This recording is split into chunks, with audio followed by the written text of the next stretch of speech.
nous sommes là, nous sommes debout, nous sommes encore vivants, avec tous les drames qu'on a entendus durant cette fin d'année.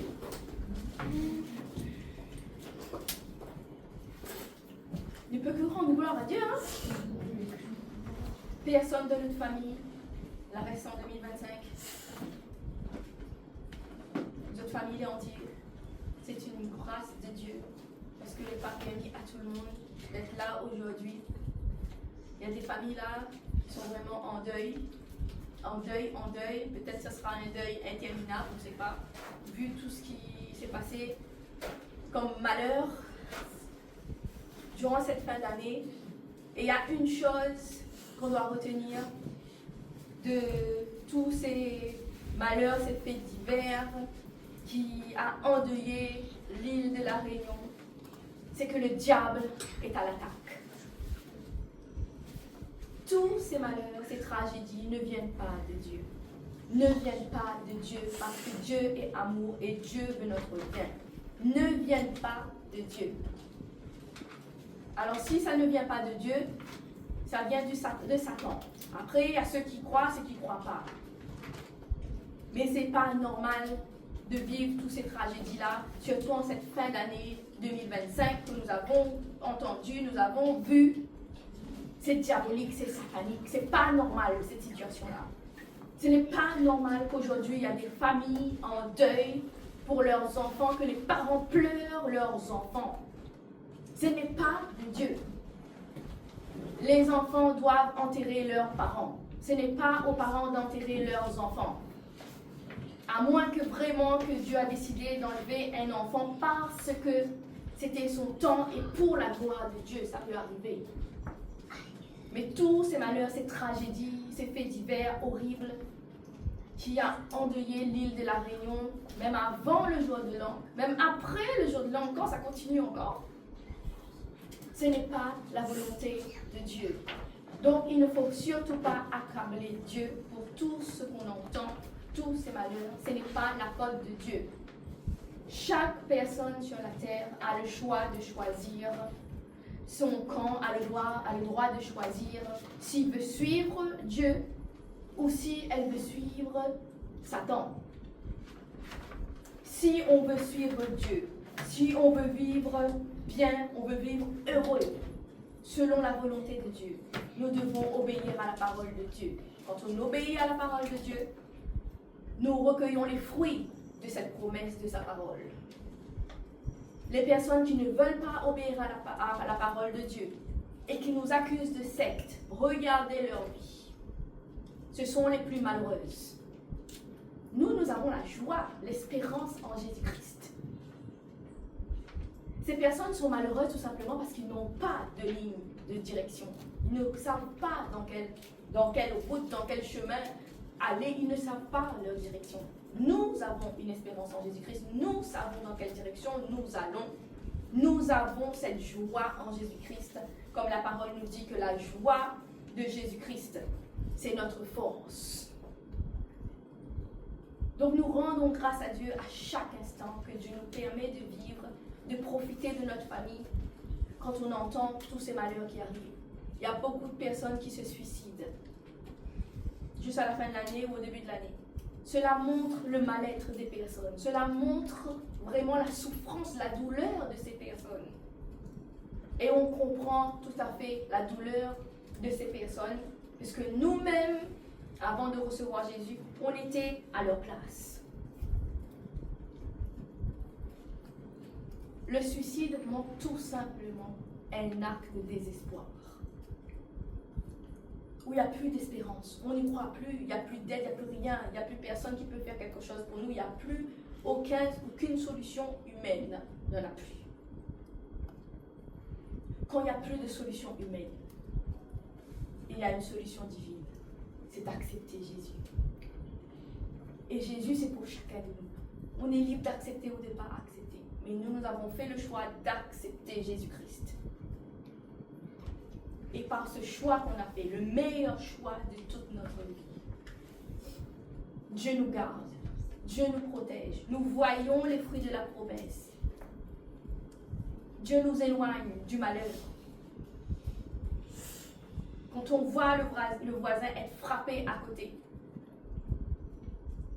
on doit vraiment prendre conscience de cela, que nous, on n'est pas frappés parce que nous avons la grâce de Dieu, parce que nous marchons à l'abri des ailes de Dieu, parce que nous croyons que nous avons un Père qui nous protège de tout malheur. C'est sa promesse pour chacun de nous, pour chaque personne qui accepte de suivre son Fils Jésus-Christ. Donc oui, nous sommes aussi endeuillés, nous avons aussi mal de voir ces familles souffrir. En tout cas pour moi, cette fin d'année-là, avec tous ces horreurs que j'ai vues là, défiler sous mes yeux, surtout pour les familles de la Réunion, moi franchement j'étais aussi mal que les familles, aussi mal que les familles. Parce qu'on se dit souvent que ça n'arrive qu'aux autres. Mais quand ça vous arrive, quand ça vous frappe, on n'est pas prévu. Mais nous, on croit à la grâce de Dieu. C'est pour cela qu'on prie pour que ça ne nous frappe pas. Parce que sinon, on n'est pas différent d'un païen. Si on prie Dieu, si on croit en ce Dieu-là qui nous protège, et que les morts prématurés qui frappent les païens nous frappent aussi, alors quelle différence y a-t-il entre un chrétien et un païen? Au contraire, par notre vie, par notre témoignage de famille, les païens vont voir qu'il y a encore un espoir, c'est de donner sa vie à Jésus-Christ.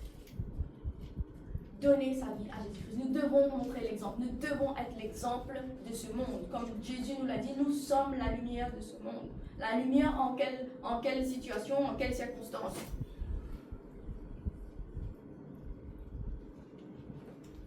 C'est dans cette situation-là, nous sommes la lumière du monde.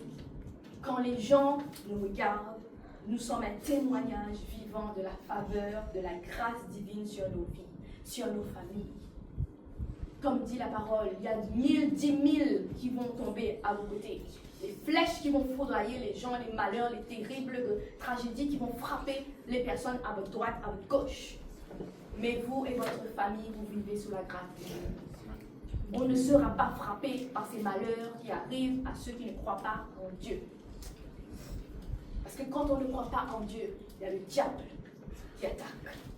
Il y a le diable qui attaque. Et nous pouvons voir ces attaques aujourd'hui. On le voit. Quel malheur de finir l'année avec un deuil, mes amis.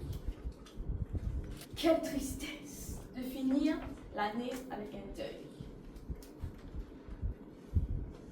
Surtout si c'est son enfant.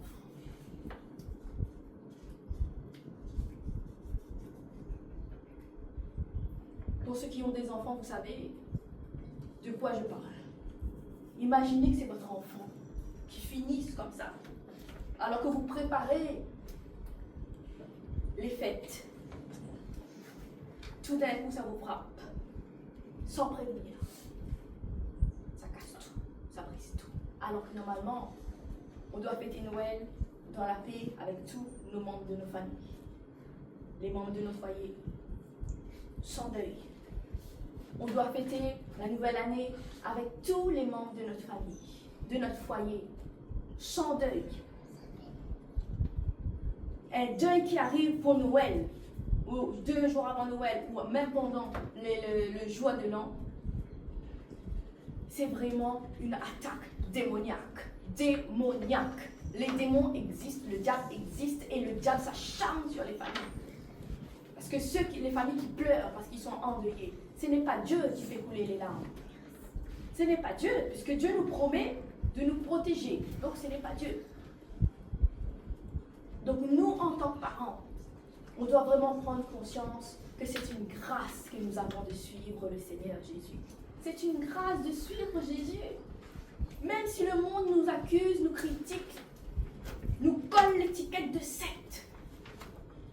Mais gloire à Dieu parce que nous sommes une secte qui avance avec une espérance en Jésus-Christ. Une secte qui marche à l'abri des ailes du Très-Haut. Qui avance sous la protection de la main de Dieu. Quand les flèches frappent à droite, à gauche, nous, la secte chrétienne, on est intouchable parce que nous sommes imperméables sous la main de notre grand Dieu, de notre Père. Et nous allons voir que toute la foi que nous avons mis en Dieu va se manifester dans les démonstrations de votre vie, dans les manifestations de puissance, de gloire sur la vie de chacun du peuple de Dieu. Ceux qui marchent en obéissant à la parole de Dieu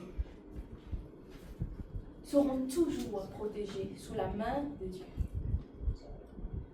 Ceux qui marchent à côté, ceux qui nous critiquent de secte, quand ils regardent leur vie, ils ont beaucoup de problèmes sans pouvoir trouver de solution. Nous avons une solution, c'est Jésus-Christ. Gloire à la secte chrétienne. Gloire à la secte chrétienne, puisque nous sommes critiqués de secte. Mais que cette secte, au moins, nous serve vraiment à quelque chose de bien. Gloire à la secte chrétienne. Ce qui prouve que le monde nous regarde, voit que nous, chrétiens, nous sommes à part. Mais Dieu a dit, je vous mets à part de ce monde. Quand vous suivez ma parole, quand vous obéissez à ma parole, je vous mets à part. Et c'est ce qu'il fait. Quand on est à part, les autres qui ne sont pas dans le même moule que nous remarquent, nous voient. Et là, ils envoient les flèches. La secte. Mais moi, franchement, le mot secte, ça ne me fait plus rien du tout. Ni chaud, ni froid. Au contraire. Ceux qui nous critiquent de secte, eux, ils vivent dans la souffrance, dans le malheur. Le diable frappe des flèches sur ces personnes-là. Ils vont à droite, à gauche, c'est une solution, sans pouvoir vraiment trouver. Mais nous, la secte chrétienne, nous sommes fiers de l'être parce que nous avons un sauveur, Jésus-Christ. Et de toute façon, nous vivons pour Dieu, nous vivons pour Jésus. En tout cas, moi, aujourd'hui, je vis pour Dieu. Je vis pour Jésus. 100% Dieu, 100% Jésus. Tout ce que je fais, c'est pour la gloire de notre Seigneur, notre Sauveur. Moi, je fête Noël parce que c'est la naissance de notre Sauveur. Mais je marche toute l'année dans cette nativité que Dieu nous a donnée. Pas seulement à Noël, où là on sort le grand jeu et après quand Noël c'est fini, on retourne dans tout ce qui est péché, tout ce qui est contraire au Dieu 3 fois 5. Non, Dieu nous appelle à marcher toute l'année dans la nativité avec Emmanuel. Emmanuel, Dieu avec nous. Pas seulement le jour de Noël, tous les jours de l'année. À chaque seconde que Dieu nous donne l'esprit pour qu'on puisse vivre et respirer. Emmanuel, Dieu avec nous. Vive la secte chrétienne, mes amis. Vive la secte. Parce que Dieu nous protège. Dieu nous garde. C'est sa promesse. Il vaut mieux être dans une secte. On est protégé, on est gardé. Dieu veille sur nous. Parce que c'est notre papa. Et voilà, il veille sur nous et ça fonctionne vraiment. Et nous, on est à l'abri de beaucoup de dangers qui devaient nous frapper, mais comme Dieu nous protège, donc on ne voit pas les flèches. Ça tape dedans et ça repart. Des fois, on n'a pas conscience de ça.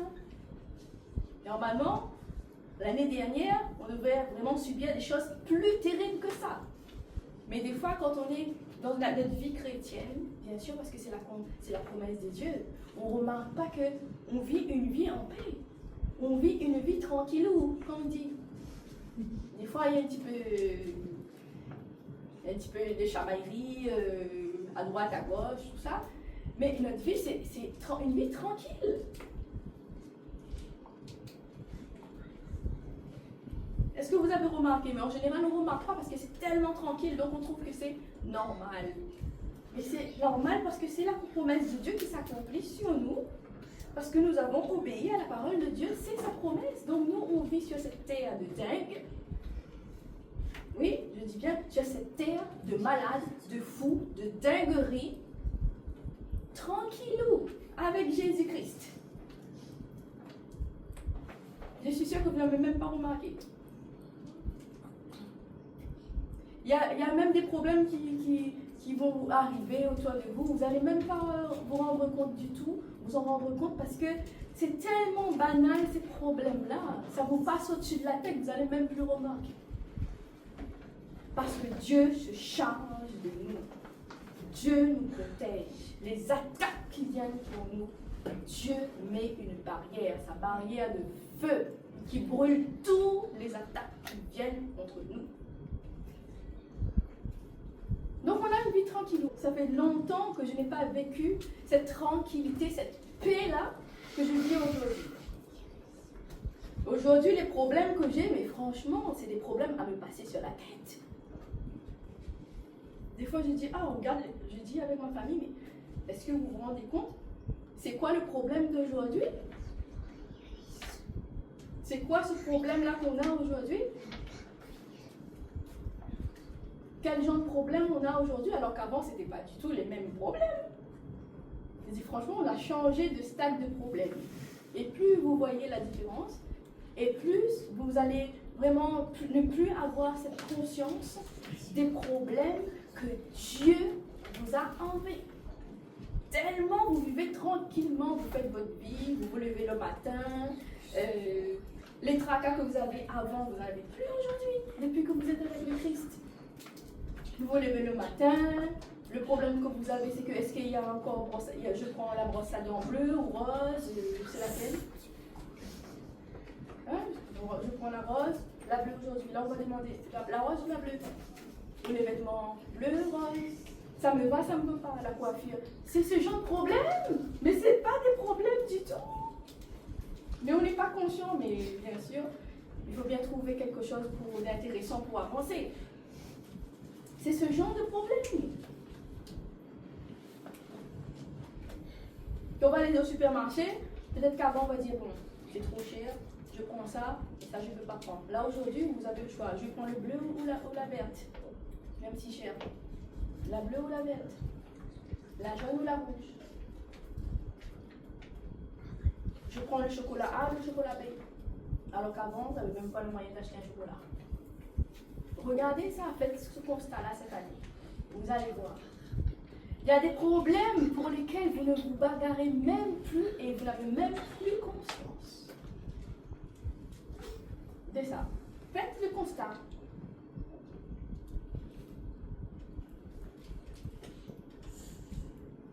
Ce week-end, je vais à la plage, à la montagne. Quel problème, mes amis? Quel problème vous avez? Quel problème? Ou si on va à la plage, à Saint-Gilles ou à Saint-Pierre. Quel problème? On dit, mais quel problème, franchement? À la montagne, où ça? Au Maïdo, au volcan. Regardez les problèmes que vous avez aujourd'hui. C'est même plus des problèmes. Je ne sais pas comment on peut appeler ça. Ce n'est plus les mêmes problèmes. Ce n'est plus le même niveau de problème que vous aviez sans Christ. Faites ce constat-là. Aujourd'hui, moi, je vous dis, j'ai plus de problème. Parce que si ça, c'est des problèmes, comparé aux problèmes que j'avais avant Christ.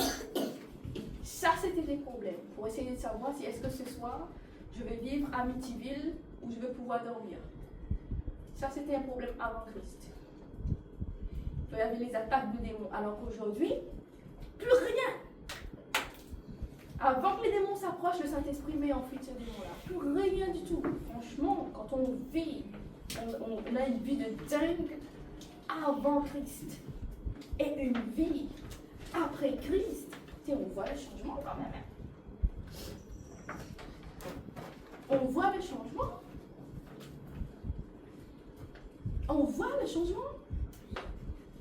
Donc je suis sûre qu'aujourd'hui, il y a plein de vous là, vous faites de quelque chose de banal un problème parce que vous n'avez plus. Vous n'avez plus de problème. Donc maintenant, pour vivre pour la gloire du Seigneur, de Jésus, vous allez voir, il y a un certain niveau de problème avant que ça vous posait problème, mais aujourd'hui, ça ne vous pose plus de problème. Même vos collègues, vous allez les voir différemment. Vous allez voir. Les collègues qui vous posent problème, ce ne sera même plus un problème parce que ça vous passera au-dessus de la tête. Vous allez voir ce collègue-là différemment parce que ce n'est même pas un problème. Quand on regarde ce qui se passe dans le monde, quand Donald Trump envoie la bombe sur Venezuela là-bas, Ça, c'est un problème. Nous, ici, le problème, c'est de savoir, on va à la plage, on va à la montagne. Quel problème, les amis? Est-ce que vous voyez la différence du niveau des problèmes? Vous n'avez plus de problème à votre stade. Normalement, si vous avez tout suivi, bien obéi à la parole de Dieu, aujourd'hui, vous n'avez pas de problème. Que des petits soucis, c'est ça, des petits soucis, c'est même pas des soucis, c'est juste des différences de manière de vivre. Pour savoir, est-ce qu'aujourd'hui, on va faire les courses à Leclerc, ou on va aller à Leclerc Piton, Saint-Leu, ou bien on va aller à là-bas, là. Peut-être que les enfants ils aiment bien aller là, au port. Cap Sacré-Cœur. Leclerc Piton ou Cap Sacré-Cœur port? Quel problème, mes amis, quel problème? Est-ce que c'est pas ça le problème aujourd'hui? C'est pas ça le problème aujourd'hui ici. Je pense que la plupart des autres, c'est ça le problème. Mais quel problème? Alors souvenez-vous des problèmes que vous aviez avant Christ.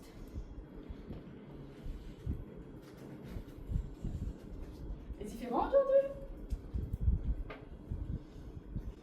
Différent. On ne sait pas c'est quoi demain fait. Mais Dieu, lui, connaît. Dieu a promis de protéger nos enfants, de protéger les membres de notre famille. Là où ils iront, là où ils se retrouveront, Dieu veillera sur chacun de nos enfants, des fruits de nos entrailles, nous, chrétiens. Même s'il y a des personnes aujourd'hui qui essayent d'enlever des jeunes. Vous avez entendu ça? Avant, c'était plus, on va dire, on entendait plus dans le temps d'avant qu'il y avait des camions blancs qui passaient et puis qui embarquaient les enfants là. Mais on n'entendait plus ça. Mais aujourd'hui, c'est d'actualité. Hein. Vous avez vu ces derniers mois là. Il y a beaucoup de PAV qui surveillent les jeunes pour les embarquer dans sa petite camionnette là. Et puis, ben, je pense même pas qu'est-ce qu'il va faire avec ces jeunes-là. Hein. Si c'est notre enfant qui se retrouve là-dedans. Ça peut arriver à tout le monde. Aujourd'hui, à La Réunion, les gens sont fous. Il y a des malades partout. Et la plupart de ces malades-là, ils ont fait des sacrifices qui ont mal tourné. Je dis bien, ils ont fait des sacrifices à Satan qui ont mal tourné. Ils ont perdu la tête. Maintenant, Satan utilise ces malades-là pour faire du mal aux familles qui vivent dans la paix. Parce qu'il faut être malade pour enlever un enfant et aller faire je ne sais quoi avec. Si c'était des malades, là-dedans, là, ça tourne plus rond. Alors pensez si vos enfants se retrouvent en face de quelqu'un comme ça.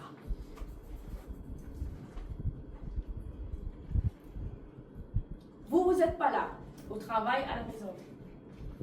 Ça peut arriver. Qui va protéger vos enfants? Dieu. Dieu, il va protéger vos enfants.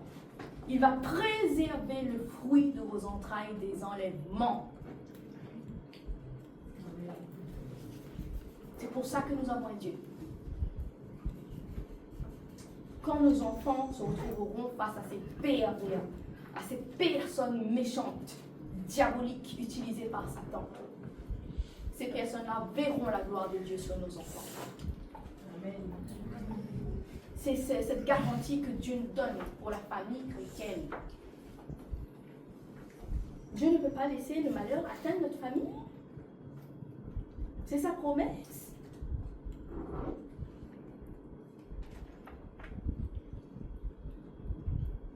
Quand on obéit à Dieu, Dieu n'est pas capable de laisser nos enfants mourir sur une route comme ça, là, par accident de voiture ou autre véhicule. Sinon, c'est pas notre Dieu. Hein? Sinon, c'est pas notre Dieu. Nous, on dit pour nos enfants, mais pour nous également. On n'est pas à l'abri d'accidents, d'ailleurs, on n'est pas à l'abri de dangers. Regardez tous ces fous malades qu'il y a sur les routes.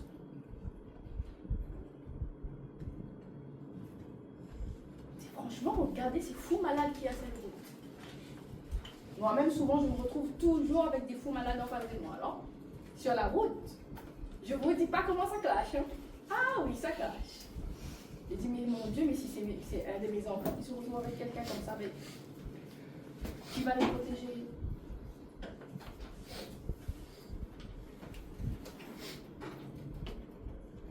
Ah non, je ne sais pas si vous êtes déjà arrivé de rencontrer des fous malades sur la route. Des malades.